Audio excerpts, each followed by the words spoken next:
It seems that to many practitioners who work in cultural activities, the most important question to them is about our culture and civilization is, how Indian is it?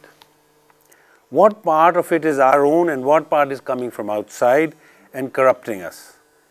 And the next question that is asked by them is, what is Indian? Very important question. No less important than asking how many stars there are in the sky or the number of hair on your head. The answers to these questions will vary according to the number of people who live in India and how many you can interview.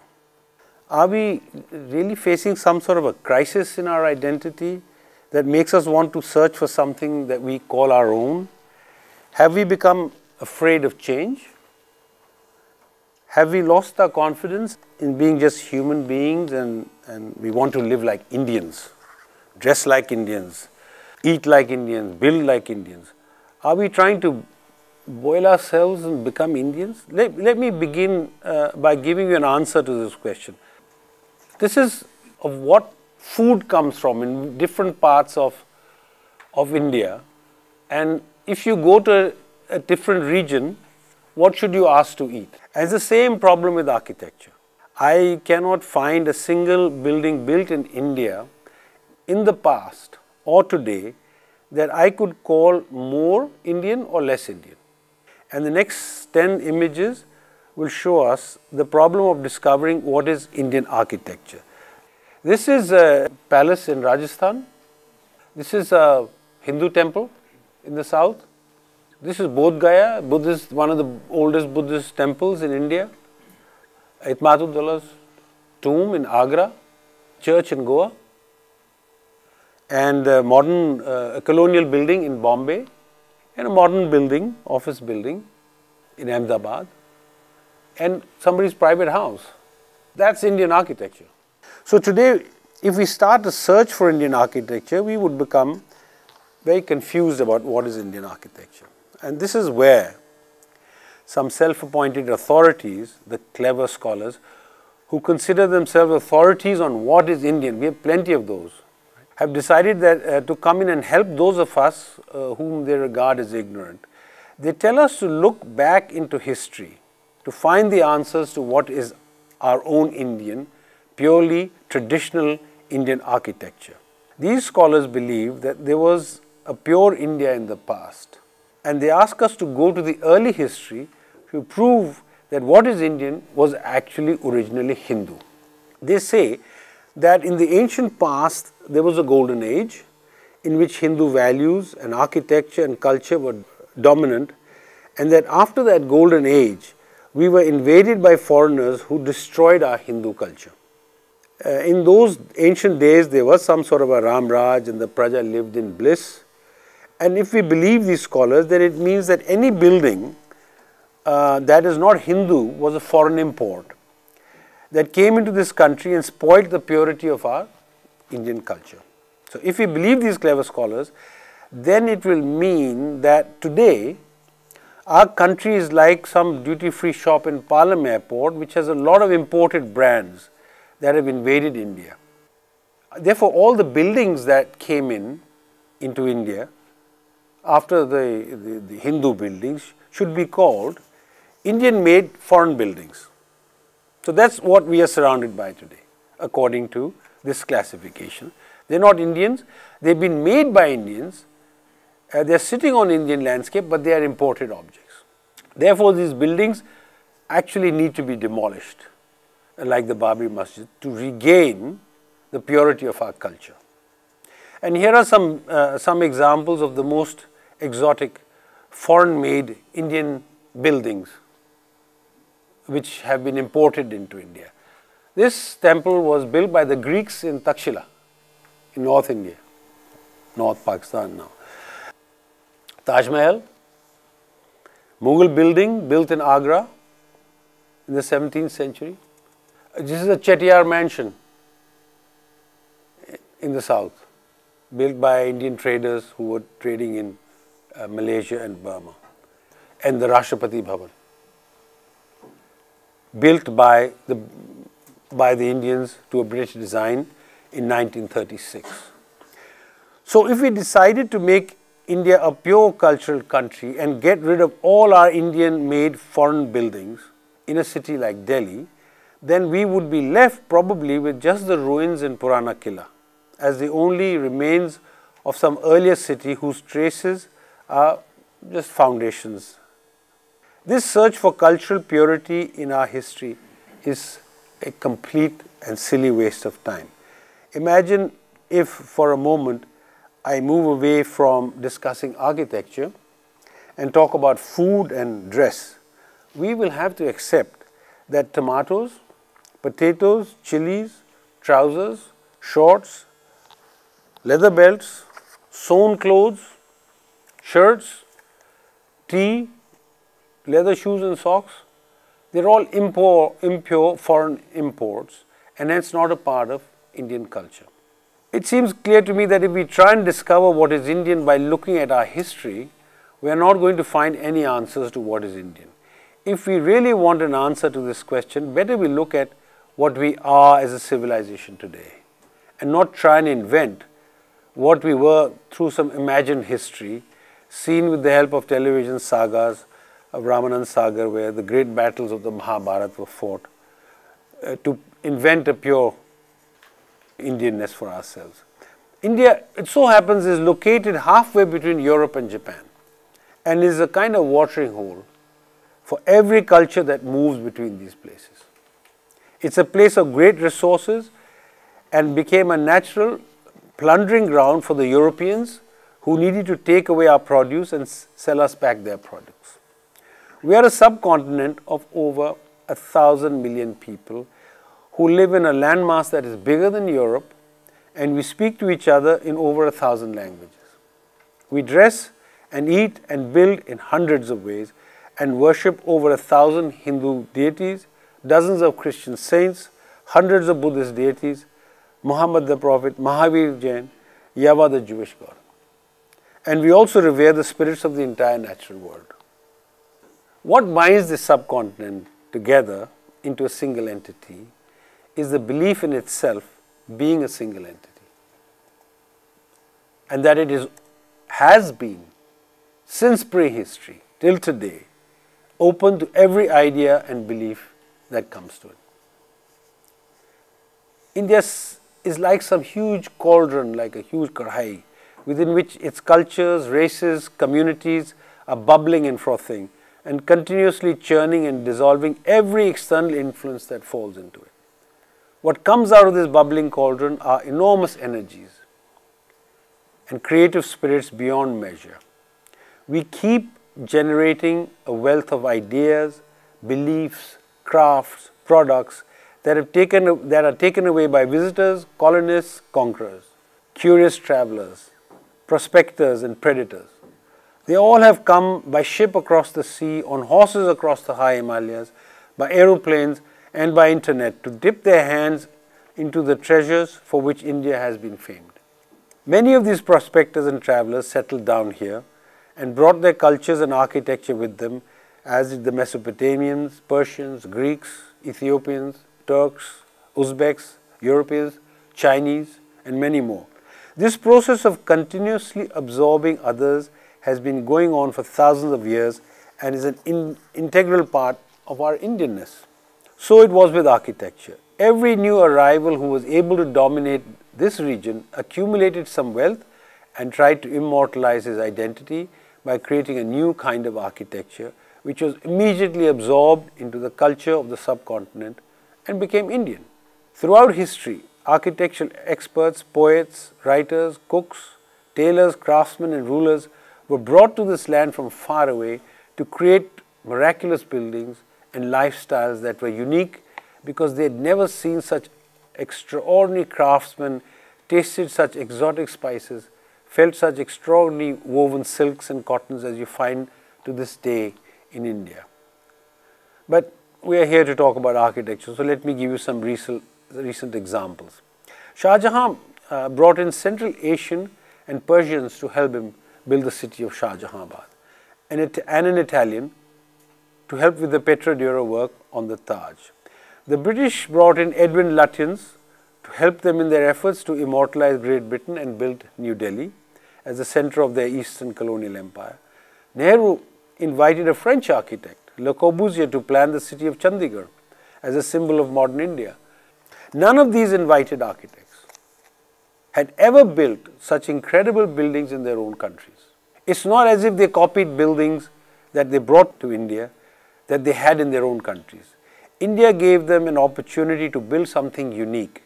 On the contrary, each one of them came to India and built buildings that had no earlier prototypes.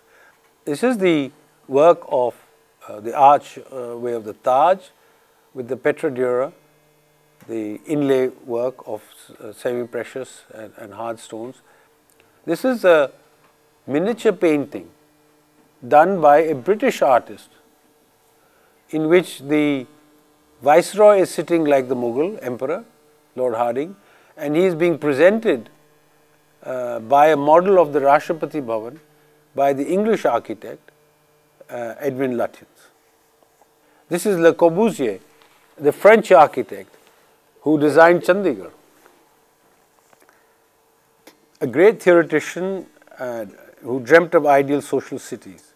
So the question of what is Indian was never a really useful question for Indians till British scholars came in. British scholars came in after 1857 when the British government took over the government of India, and these scholars who began coming to India in the second half of the 19th and early 20th century were very fond of putting everything they experienced and saw, which they could not understand properly, so they used to put it in categories.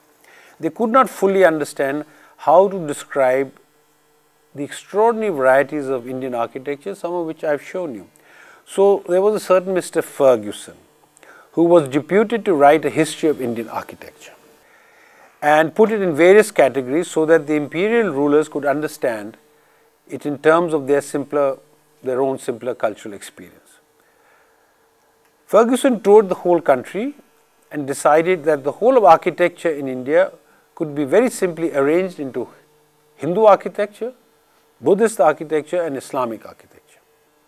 As soon as he had done this, there were other British scholars at the time who did not agree with it, and they said, all these misconceptions, in other words, trying to divide up Indian architectural history into Buddhist, Hindu and Islamic, all these misconceptions have their root in one fixed idea, the belief that true aesthetic feeling has always been lacking in the Hindu mind and that everything really great in Indian art has been suggested or introduced by foreigners. And this is being written in the 19th century, so you see the debate is still going on. What is Indian? What is imported? Ferguson, for instance, believed, and he wrote in his book, the zenith of Mughal architecture in the reigns of Jahangir and Shah Jahan was only reached by throwing off the Hindu influence, which had earlier affected so much of mixed styles of Indo-Mohammedan art. So this categorized way of looking at Indian architecture, Indian food, Indian dress, Indian language, as Ferguson had done, unfortunately for us, it suited the imperial strategy of dividing the communities of India in order to rule them. The British government found great comfort in any history that emphasized the difference between communities and described the notion of a shared subcontinental culture as a false notion. So the whole basis of being able to rule was to divide each community and then give them their own histories. So that the whole idea that it was one history, one people, began to be eaten away, and they had 200 years to do their work. Ferguson's notion of a divided culture found many sympathizers, and this is how history gets written. Percy Brown, who was at the time of partition, was the secretary and curator of the Victoria Hall and principal of the Government School of Art in Calcutta. He wrote 2 classic volumes to bring the history of architecture of India up to date. The first volume he describes as Buddhist and Brahmanical architecture, and the second volume he described as Islamic architecture. So this further encouraged, at the time of our partition and independence, the separate, because he was a British authority, done a lot of work, nobody questioned it at that time, He described Nepal, Cambodia and Burma, for instance, as the greater Hindu influences in Southeast Asia. In the second volume on Islamic architecture, he wrote, "It is clear that any syncretism, any ability to be together between the two communities would present almost unsurmountable difficulties, and that even after the first antagonism had subsided, they could rarely meet on the same intellectual plane. On the one hand was the rhythmic mind of the Hindu, on the other the formal mind of the Musliman." So this whole thinking is permeating down into every cultural aspect of India. The baseless distinction in a book on architecture, what does this to do with architecture, became commonly accepted. By rewriting the entire history of the subcontinent, therefore, the basis of the political bifurcation was laid down very early, which ended in 1947. Consequences of this divisive analysis of architecture have continued to haunt us till today, and certain architectural features have become associated with religious origins. So, the most commonly accepted nonsense in architectural history is the dome. Following the imperial distinction in these books between the Hindu and Buddhist Islamic architecture, the dome became a symbol of Islamic architecture in India, even though it originates in Roman times. Let's look at the dome in history. These are domes. This is Sanchi, some BC. And these are various forms of domes in various parts of Southeast Asia, etc. This is the Rashtrapati Bhavan, which has a dome also. Have a look at the dome on top. That's a copy of dome in Sanchi. So this dome was taken and placed on top of Rashtrapati Bhavan. So the idea that the dome basically belongs to any particular kind of architecture is utter nonsense. Or the arch, for instance. Then scholars further said that the arch is basically, this is a temple in Rampur. What would you describe that architecture as? This is the dome in Istanbul of Saint Sophia, which was a cathedral, a Christian cathedral. This is another temple in Gujarat, which has got domes on it, it's got shikhars on it. The arch, this is Ajanta. Now, if arches belong to religions, then how come these domes and arches are in a Buddhist sculpture? Now, I come to the last part of my talk, which I shall devote to contemporary India, on the issue of whether there is such a thing as contemporary Indian architecture. We've seen that imperial scholars had defined our thinking about what constitutes Indian architecture in the past for us, and it was adopted by us in our textbooks and ideologies. And there is irony in the situation. The extremist believers in a Hindu Indian identity for India have taken all their arguments from the imperial scholars and have spent much time in arguing for the uniqueness of Hindu buildings. But the contemporary architectural scene challenges all these silly theories about what constitutes Indian architecture. Those who believe that Indian is Hindu continue to copy pseudo-temple motifs on modern temples, which we have seen around us.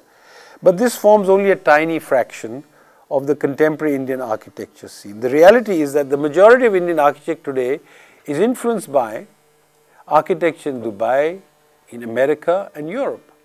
So is this a destruction of Indian values, or is this an absorption of global ideas? Very important issue. To talk about contemporary architecture in India and its Indianness, I'd like to return to something I said earlier. India seems like some enormous cauldron within which its cultures, races and communities are bubbling and frothing and continuously churning and dissolving every external influence that falls into it. This is our Indianness, the ability to be immensely creative in the midst of this bubbling cauldron and to produce in plenty solutions that not only copy but also are exceptional. We are very good at copying and we are very good at producing original. That's us. We have copied and arrived to a point where we can say that modern contemporary buildings have begun to have some unique qualities in India, which is not to say that it is Indian is one thing. To say that it is unique when the canvas before you is the world, is not the country next door or 2 countries away.